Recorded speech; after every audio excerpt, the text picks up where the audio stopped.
இதை எடுத்துட்டு போட ஓய்ச்சி உண்டாத்துணுவான். ஃபேமிலி பாஸ் உங்களுக்கு வெரி ரேர் பீஸ். என்னாச்சு? ஒன்றும் இல்லை, பர்ஸ் எடுத்துட்டு வரேன்னு போயிருக்கான்.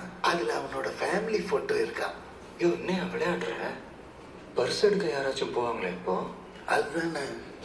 இல்லை, அவன் ஏற்கனவே நம்மெல்லாம் பங்களாதேஷ் நினைச்சு பயந்துன்னு இருந்தான். நான் தான் சொன்னேன் பெசட் நேரானாங்க, வேணா ஆதார் கார்டை கூட பாருங்கன்னு காமிச்சேன். பங்களாதேஷியான்றதுலாம் அவன் இப்போ எது கேட்டான்? பூகோளம் ஆராய்ச்சி பண்றோன்னு ஏற்பாடு எல்லாத்தையும் சொல்லிட்டியா? லைட்டாக சொன்னேன்.